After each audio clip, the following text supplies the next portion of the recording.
Você está no canal Camarote Tricolor, eu sou o Léo Jesus e é sempre um prazer receber você aqui para trocarmos ideias sobre São Paulo Futebol Clube. Sem mais delongas, vamos a um giro rápido de notícias, atualizar você sobre ontem e conversar um pouquinho. Aliás, por falar em conversa, já responde aqui nos comentários. Você já está sabendo que o adversário da Copa do Brasil é o Atlético do Paraná e da Libertadores, o também Atlético Nacional da Colômbia. A pergunta é muito simples. Qual dos dois é o adversário mais indigesto, mais complicado na sua opinião? Deixa aqui nos comentários, já falando da situação atual dessas duas equipes, tá, gente? Atlético Nacional, ele terminou a primeira fase do Campeonato Colombiano na 5ª posição, nada de saltar os olhos, se classificou e agora disputa o quadrangular por lá, tá? Apenas um jogo, um empate. É verdade também que o Atlético Nacional veio do grupo da morte da Libertadores, né? Passou em um grupo muito difícil, com o Internacional, eliminando o Bahia, né? E, enfim, um grupo que não estava nada fácil, o Nacional do Uruguai, que acabou sendo lanterna, e vai enfrentar o São Paulo. Então, para mim, ele é o mais complicado, né? E o Atlético do Paraná, como é que tá o Furacão hoje? Tá meio marolinha, tá? E não é nenhum desprezo ao Atlético do Paraná, mas realmente não é um adversário que deveria, pelo menos, assustar o São Paulo. 11º colocado da Série B, não faz boa campanha. O Atlético do Paraná, aliás, não faz um bom ano, movimentos bem conturbados por lá. A única questão decide lá, né? Com o Atlético Nacional, o São Paulo decide no Morumbi. Com o Atlético do Paraná na Copa do Brasil, o segundo jogo é fora. E tem a questão da grama sintética, que é sempre um grande problema para o São Paulo. A Arena da Baixada, que em outros tempos já foi um problema maior para o Tricolor. Os últimos confrontos que o São Paulo teve lá, conseguiu algumas vitórias, um tabu que já foi quebrado, uma mística que já foi superada também. Mas só para atualizar você, então, da situação, como é que estão os nossos adversários da Libertadores e também da Copa do Brasil. Atualização agora para você sobre o caso Bobadilla, gente. O Bobadilla fez uma chamada de vídeo, tá, com o lateral Navarro, né, jogador da equipe do Tajeres, e segundo o empresário de Bobadilla, já está tudo resolvido entre os dois, trocaram desculpas, o Bobadilla se desculpou principalmente, o Navarro viu com bons olhos essa ligação e entre os atletas, pelo menos segundo o advogado do Bobadilla, está tudo certo. Então isso implica que, provavelmente, o Bobadilla não receberá um processo do jogador, mas isso não retira do Bobadilla as ações que estão em andamento. E quais são elas? A polícia de São Paulo investiga o caso, o Bobadilla vai ter que prestar depoimento, esse depoimento ele foi atrasado devido à convocação do jogador para a seleção paraguaia. Então assim que terminar a data FIFA, Bobadilla retornar ao Brasil, terá que ir até a polícia, né, aqui de São Paulo para prestar esse depoimento, e a Conmebol também abriu lá uma apuração disciplinar, tá? Que se comprovada a xenofobia do Bobadilla, se tiver alguma imagem mais clara, alguma coisa desse sentido, o Bobadilla pode ser punido por até 4 meses sem atuar. Então são situações aí que ainda podem implicar em algo pelo Bobadilla. Vamos ver o que vai acontecer, cenas dos próximos capítulos atualizado para vocês. A gente estava falando do Atlético do Paraná, falar agora de Igor Vinícius, tá? Que foi sondado pelo Furacão, o Atlético gostaria de contar com o futebol do atleta, mas segundo portais lá vinculados ao Atlético do Paraná, o jogador disse que não abriria mão das férias que está tendo. O cara tá parado 1 milhão de anos, mas não abre mão das férias para ir para um outro clube, né? A verdade é que o Igor Vinícius tem contrato com o São Paulo até o final da temporada, não deve renovar esse contrato, e aí é palpite, tá? Eu acho que ele não viu como muito interessante jogar a Série B mesmo e mandou as férias aí mandou um Pelé, tá? Aí é palpite, tá? Achômetro.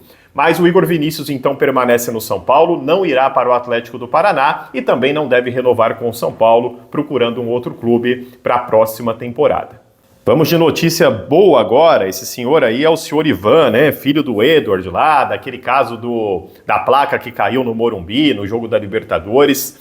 E ele acabou ficando em coma. E a boa notícia, gente, é que ele teve alta, tá? Então vai continuar a sua recuperação em casa. Ele teve traumatismo craniano, chegou a ficar em estado grave, mas agora parece que vai andando muito bem a sua recuperação, graças a Deus, atualizando aí, não como um desfecho ainda, né? Ou assim, definitivo, mas um bom caminho andado para a recuperação da saúde do senhor Ivan. Me parece que ficará tudo bem com ele, pronta melhora e final de recuperação aí que fique 101%. Graças a Deus foi um susto, aliás, um grande susto, né? O que aconteceu. e não sei se vai ter causas jurídicas depois disso, se a família vai processar o clube ou não. Essas informações a gente está atrás também, mas o que importa é a saúde do ser humano. Deus abençoe, seu Ivan, a sua recuperação. Vamos falar agora do Carlos Vinícius, do Fulham. Não renovará o seu contrato com o clube inglês. Inglaterra, que ele também esteve no Tottenham, né? O Tottenham teve muito interesse, gente. O Carlos Vinícius, qual que é o grande destaque dele? Quando ele esteve no Benfica, no futebol português. Ele foi revelado, passou aqui por base de Palmeiras, de Santos, né? Foi muito cedo para o futebol europeu e acabou se destacando ali no futebol português, em alguns outros times, indo para o Benfica. E lá ele foi artilheiro do Campeonato Português e isso fez com que a Inglaterra olhasse o futebol do Carlos Vinícius com bons olhos e foi para o Tottenham, onde não teve um grande destaque, aí foi emprestado, Galatasaray, aí começou a fazer umas voltas lá e acabou também não sendo um grande destaque. Aquilo que foi no Benfica, é importante ter cuidado que quando você analisa a carreira do Carlos Vinícius, me parece mais exceção do que regra, tá? Conheço pouco do jogador, fui estudar um pouco para esse vídeo de hoje. E por que eu fui estudar? Porque o São Paulo tem mesmo interesse no Carlos Vinícius. Não é tão simples, porque outros clubes como Botafogo, Grêmio e Red Bull Bragantino também têm interesse.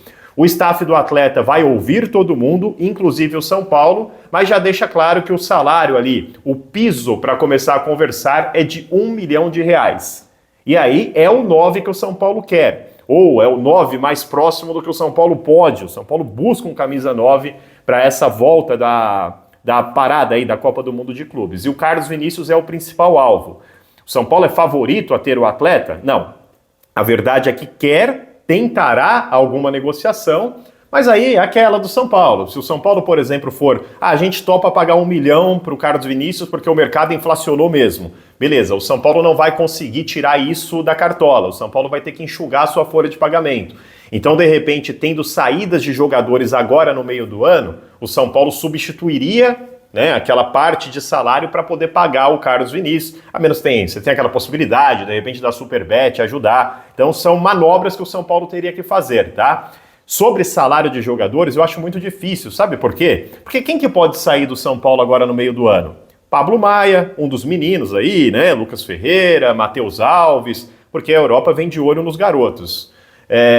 Juan Tressoldi, que talvez não fique, mas assim, não deve ter um grande salário. Então, se você pegar salário dos jogadores que vão sair, eles podem dar um bom dinheiro para o São Paulo financeiramente, mas em termos de salário, acho que não comportaria a soma deles para chegar para pagar o Carlos Vinícius. Precisa ver também, vale a pena? Um jogador que teve um grande momento no Benfica e depois acabou não correspondendo? Sei lá, hein? Vamos ver. Mas é fato que o São Paulo é um dos clubes interessados e a gente vai continuar acompanhando. E ó, diretor, põe o nome dos membros do canal aí que eu preciso agradecer, né? Legal, gente. Essa galera que está aparecendo aí contrataram o Seja Membro para colaborar com o canal com R$ 13,99 por mês.